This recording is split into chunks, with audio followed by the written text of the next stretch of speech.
Hello bete, I hope all of you are well. Today we are going to start friction. ठीक है, हम एक बार फिर से फ्रिक्शन को कंप्लीटली देखेंगे, ओवरव्यू लेंगे.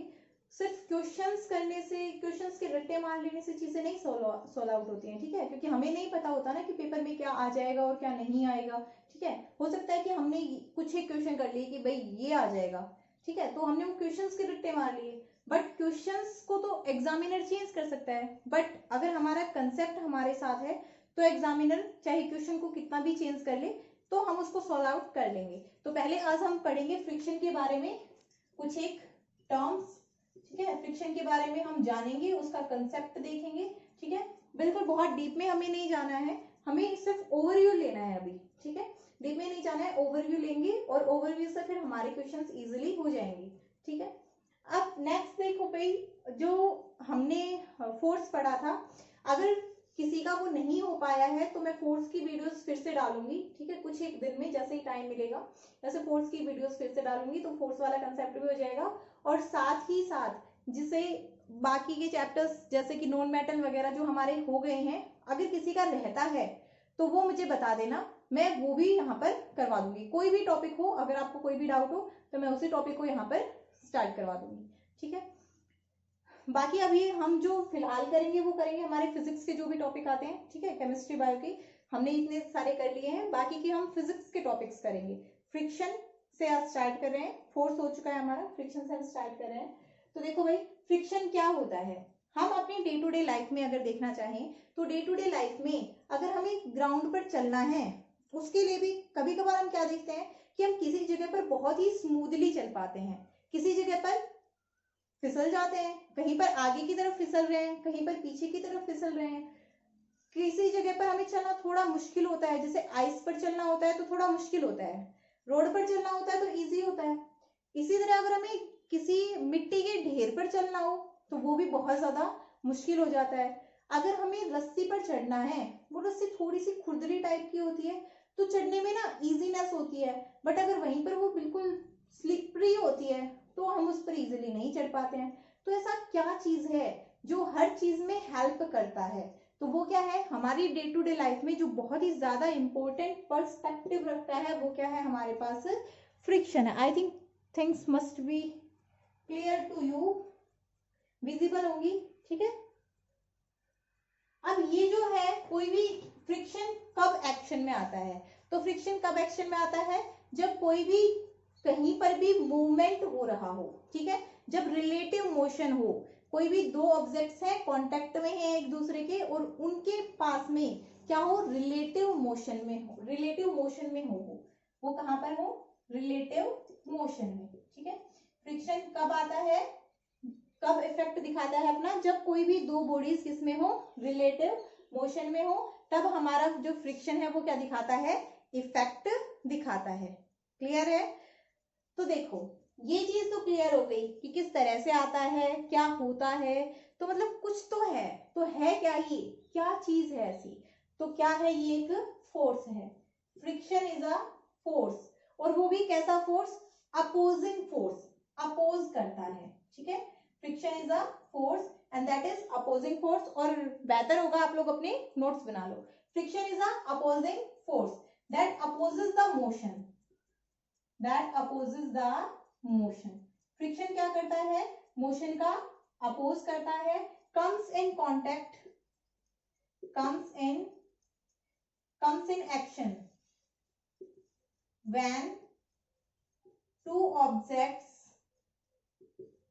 in contact, दो ऑब्जेक्ट्स जो कि एक दूसरे के कांटेक्ट में हैं, tries to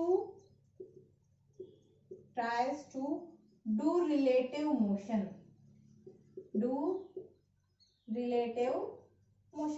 कब आता है फ्रिक्शन, क्या है फ्रिक्शन, एक अपोजिंग फोर्स है, एक फोर्स है फ्रिक्शन.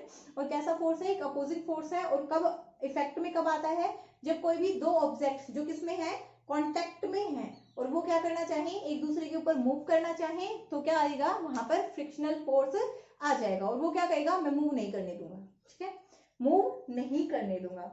तो अब आप लोगों के पास मतलब क्या होगा कि जहां पर वो रस्सा है जिसपे हम इजीली चढ़ जाते हैं, वहां पर तो फ्रिक्शन नहीं होगा, है ना, कम होगा. बट देखो अपोजिट केस होता है। अब देखना बहुत ही इंटरेस्टिंग है। फ्रिक्शन हमें पता चल गया अपोजिंग फोर्स है, और कैसा अपोजिंग फोर्स है, जो कि मोशन को अपोज करेगा। और कब अपोज करेगा? जब दोनों ऑब्जेक्ट एक दूसरे के ऊपर चलने की शुरुआत करेंगे, ठीक है, चलेंगे तब भी फ्रिक्शन रहता है। अब आता किस वजह से है, ठीक है, तो किस वजह से आता है ये? Due to interlocking of surfaces. Reason of friction, तो क्या रीजन है? Due to interlocking of friction, interlocking of friction. Interlocking होती है जब फ्रिक्शन की, उस टाइम पे ये कांटेक्ट में आता है। और क्या होता है? It is more for rough surface, ज्यादा होता है रफ सरफेस के लिए, and less for smoother surface, और स्मूदर सरफेस के लिए क्या होता है? कम होता है, ठीक है। तो फ्रिक्शन होता है हमारे पास, ये होता है फ्रिक्शन, ज्यादा होगा किसके लिए? रफ सरफेसेस के लिए, और कम होगा स्मूदर सरफेसेस के लिए, ठीक है। अभी मैंने क्या कहा कि इंटरलॉकिंग ऑफ सरफेसेस के लिए होता है। तो एक ऑब्जेक्ट है जो कि इस तरह से इसके ऊपर चलना चाहता है, कभी गया तो जैसे अगर ये खुरदरा सरफेस है तो यहाँ पर उसको क्या करना पड़ेगा? थोड़ा ज्यादा फोर्स लगाना पड़ेगा, फंस जाएगा ना, इंटरलॉक हो जाएगा, ठीक है। एक्चुअली क्या है, मतलब यहाँ पर उसको क्या होना चाहिए? और भी ज्यादा फ्रिक्शनल फोर्स होना चाहिए, यहाँ पर हर जगह पे डिफरेंट। बट ऐसा क्या हुआ, इस तरह से जिस तरह से हमने सोचा था चीजें उस तरह से हमें मिली नहीं। तो हमें चीजें किस तरह से मिली?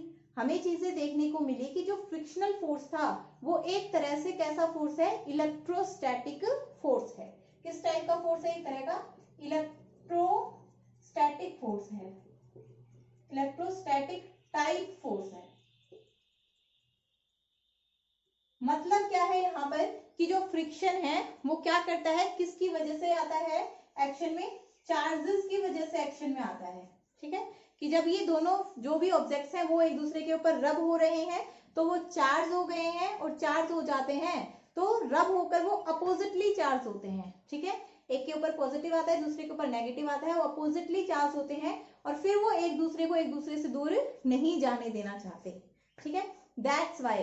तो ये क्या होता है, जो इंटरमोलिकुलर फोर्स होता है उसकी वजह से, या तो आप इलेक्ट्रोस्टैटिक टाइप फोर्स कहो या फिर इंटरमोलिकुलर जो फोर्स होता है, ठीक है, इंटरमोलिकुलर फोर्स की वजह से, ठीक है। तो फ्रिक्शन का रीजन आप लोगों को पता चल गया है, किस वजह से आता है फ्रिक्शन। अब ये जो चीज थी कि due to interlocking of surface, वो तो आप लोगों की क्लियर हो गई होगी, ठीक है। अब क्या है कि जो फ्रिक्शन है वो ऑलवेज ही क्या करेगा? अपोज करेगा फोर्स का, चाहे वो पुश हो या फिर पुल। फोर्स क्या होता है? पुश या फिर पुल। फोर्स में हमने पढ़ा था that force is a push और पुल। फोर्स में हमने ये चीज पढ़ी थी। अब फ्रिक्शन का काम क्या है? दोनों को ही अपोज करेगा, इसको भी और इसको भी, बोथ को वो क्या करता है? अपोज करता है। उसका किसी के साथ कोई भाईचारा नहीं है, किसी के साथ कोई भाईबंदी नहीं रखता। वो कहता है मैं तो तुझे भी अपोज करूंगा और तुझे भी अपोज करूंगा। तो ये हो गया हमारे पास फ्रिक्शन का, कि दोनों को ही क्या करता है? फ्रिक्शन इफेक्ट करता है। तो फ्रिक्शन को फिर जो फैक्टर्स हैं वो फ्रिक्शन को इफेक्ट करते हैं, वो क्या है? Factors affecting friction. कौन कौन से ऐसे फैक्टर्स हैं जो कि फ्रिक्शन को इफेक्ट करते हैं? तो कौन कौन से हैं ऐसे फैक्टर्स फ्रिक्शन को इफेक्ट करने वाले? देखो, पहला होता है इरेगुलरिटीज इन सरफेस, ठीक है, इरेगुलरिटीज इन सरफेस। सरफेस में क्या है? इरेगुलरिटीज। कोई भी सरफेस है उसमें जो इरेगुलरिटीज होती हैं वो क्या करती हैं? फ्रिक्शन को इफेक्ट करती हैं, कि किस तरह की उसमें इरेगुलरिटीज है, कैसी उसमें इरेगुलरिटीज हैं। तो कोई रफ सरफेस होगा उसमें ज्यादा फ्रिक्शन होगा, रफ सरफेस में ग्रेटर देन होता है in comparison to smooth surfaces, ठीक है। फ्रिक्शन क्या होता है? रफ सरफेसेस में ज्यादा होता है in comparison to smooth surfaces. Second क्या है? Pressure, pressure between the two surfaces, कि कितना प्रेशर है उस सरफेस के बीच में, दोनों सरफेसेस के बीच में कितना प्रेशर है, इस चीज से भी फ्रिक्शन क्या होता है? इफेक्ट होता है फ्रिक्शन कि दोनों के बीच में कितना प्रेशर है, more will be pressure, more will be friction, more will be pressure then more will be friction. जितना ज्यादा प्रेशर होगा उतना ही ज्यादा क्या होगा, फ्रिक्शन भी होगा। ठीक है, जितना ज्यादा प्रेशर उतना ही ज्यादा फ्रिक्शन। ठीक है, ये हो गया हमारे पास यही। इसीलिए क्या होता है कि जब आप किसी हैवी बॉक्स को किसी चीज के ऊपर मूव करवाना चाहते हो तो वो क्या होता है, उसमें आपको ज्यादा फोर्स लगाना पड़ता है, क्योंकि फ्रिक्शनल फोर्स क्या होगा, फ्रिक्शनल फोर्स ऑलवेज, आप देखो कब कब कॉन्टेक्ट में आता है, किसके बीच में कांटेक्ट में आता है, तो फ्रिक्शनल फोर्स ऑलवेज कहां पर कांटेक्ट में आएगा, कोई भी एमसीक्यूज पूछ ले कि फ्रिक्शनल फोर्स ऑलवेज कहां पर कांटेक्ट में आएगा, टू सरफेसेस इन कांटेक्ट, जब दो सरफेसेस किसमें होंगे, कांटेक्ट में, ये दोनों सरफेसेस कांटेक्ट में है। ठीक है, अगर आप इस सरफेस को इधर राइट साइड में मूव करवाना चाहोगे तो फ्रिक्शनल फोर्स आएगा यहाँ पर एक्ट करेगा। ठीक है, अब यहाँ पर एक्ट करेगा तो जब आप इसे इधर मूव करवाना चाहते हो तो इस तरफ एक्ट करेगा, और जब आप यहां से मूव ना करवाना चाहो इसको, आप इधर मूव करवाना चाहो इसको इधर, तो ये क्या करेगा, इधर। ये क्या कहता है कि मैं हमेशा ही तुम्हारे अपोजिट हूं, चाहे तुम कुछ भी कर लो, मैं तो तुम्हारे साथ कभी दूंगा ही नहीं। ठीक है, तो ये इसकी टेंडेंसी है। अब इसका काम क्या क्या होता है, तो इसका काम क्या होता है, to stop a moving object. Friction को ऐसे लिख लो, friction, what does friction do, क्या क्या करता है ये,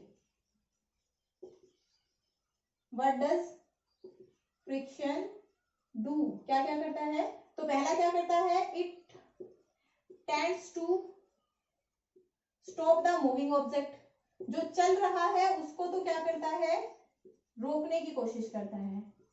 ठीक है, and it stops the object at rest, या इट प्रिवेंट्स, लिख लो, it prevents the object at rest from moving, जो ऑब्जेक्ट रेस्ट पर है उसको मूव करने से क्या करता है, ये प्रिवेंट करता है, उसको ये कहता है कि तुम मूव मत करो।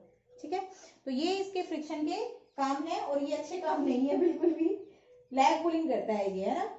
नेक्स्ट है भाई, देखो एक होता है स्प्रिंग बैलेंस, आप लोगों के पास स्प्रिंग बैलेंस। ठीक है, तो ये किसके लिए मेजर किया, ये क्या मेजर किया जाता है, इससे हम मेजर करते हैं वेट। ठीक है, ग्रेविटी स्केल होता है इसके ऊपर, और हम इससे क्या मेजर करते हैं, वेट मेजर करते हैं। इस तरह का होता है। ठीक है, इसके एक साइड हुक होता है, इस टाइप का, किस टाइप का होता है, इस टाइप का हुक होता है, और आप इसको किसी भी हुक में लटका सकते हो। ठीक है, ऊपर से कोई है उसमें हुक में लटका दिया जहां पर भी आपको, और इसके दूसरी साइड पे भी हुक होता है, इस हुक में आप वेट को लटका सकते हो। ठीक है, यहाँ पर होता है इसके पास स्केल, और इसके अंदर होती है स्प्रिंग। ठीक है, तो जैसे ही वेट लटकेगा, तो वेट जैसे ही लटकेगा ये नीचे की तरफ आएगा, तो ये नीचे की तरफ आएगा, तो जो स्केल होगा, जो स्प्रिंग होगा, उसमें एक छोटा सा, जैसे आपका मरकरी वाला थर्मोमीटर नहीं होता है, उसमें मरकरी ऊपर तक जाता है, तो इसमें जो स्प्रिंग होती है उसके साथ एक छोटी सी इस तरह से लाइन होती है। स्प्रिंग थोड़ी सी खींची तो लाइन यहाँ तक, और खींची तो लाइन यहाँ पर पहुंच जाएगी, वो यहाँ से, तो वो स्प्रिंग का ना एक ऊपर वाला बोल सकते हैं एंडिंग पॉइंट होता है वहां पर। ठीक है, तो ये स्प्रिंग जैसे ही आई, क्या हुआ, इसने क्या किया, नीचे की तरफ खींचा, तो ये इस हिसाब से आपको क्या बता देगी, इसका आपका जो भी ऑब्जेक्ट है उसका वेट बता देगी। तो ये होता है हमारे पास स्प्रिंग बैलेंस होता है। ठीक है, स्प्रिंग बैलेंस। ओके, ये आप डिफरेंट जो भी आपके प्लैनेट्स होते हैं ना, उस पर यूज करते हो, उस पर ऑब्जेक्ट्स का वेट मेजर करने के लिए स्प्रिंग बैलेंस का हम यूज करते हैं। ठीक है, वो वेट के बारे में अच्छी इंफॉर्मेशन देता है, दैट्स व्हाई हम क्या करते हैं, स्प्रिंग बैलेंस का यूज करते हैं, ग्रेविटी बेस्ड रिजल्ट्स बताता है हमें। ठीक है, तो नेक्स्ट देखो भाई क्या पढ़ा रहे थे, हाँ, स्प्रिंग बैलेंस। अब अगर आपको कोई भी सरफेस है उस पर आपको क्या करना हो, फ्रिक्शन टेस्ट करना हो, तो भी आप इसका यूज करके इजीली कर सकते हो। अब तो आपने वेट इस तरह से लटकाया है, तब आप कैसे रखो, ऑब्जेक्ट यहाँ पे रखा है। ठीक है इसको क्या करो, ऑब्जेक्ट को आप स्प्रिंग बैलेंस से यहाँ पे कनेक्ट कर दो। ठीक है, स्प्रिंग बैलेंस से ऑब्जेक्ट को कनेक्ट कर दिया, तो आपको स्प्रिंग बैलेंस बता देगा। अगर किसी सरफेस पर यहाँ पर कोई ऑब्जेक्ट रखा है, स्प्रिंग बैलेंस में ज्यादा रीडिंग दिखाई, मतलब क्या है, फ्रिक्शनल फोर्स ज्यादा है, तभी तो ये इसकी तरफ नहीं खिंचा रहा। ठीक है, अगर फ्रिक्शनल फोर्स कम होता है तो ये तुरंत ही इसकी तरफ खिंचा आ जाता। तो इसको हम क्या बोलते हैं, फ्रिक्शन टेस्ट भी बोलते हैं, ठीक है। और फ्रिक्शन ऑलवेज क्या होता है, स्मूथ सर्फेसिस के लिए कम होता है और जो हमारे रफ सर्फेसिस होते हैं उनके लिए होता है ज्यादा। नेक्स्ट जो हम पढ़ेंगे, 1 मिनट के लिए देख लेते हैं, लंबी तो नहीं हो गई है वीडियो, अब काफी लंबी हो गई है वीडियो। तो नेक्स्ट जो हम कल पढ़ेंगे वो पढ़ेंगे हम types of friction, types of friction and advantages and disadvantages of friction, advantages and disadvantages of friction, और पढ़ेंगे friction in fluid and air, ठीक है। उसके बाद हम थोड़े से क्वेश्चंस देखेंगे। तो टिल देन यहाँ तक आप लोग क्लियर कर लो और अपनी नोटबुक में नोट्स भी बना लो साथ साथ।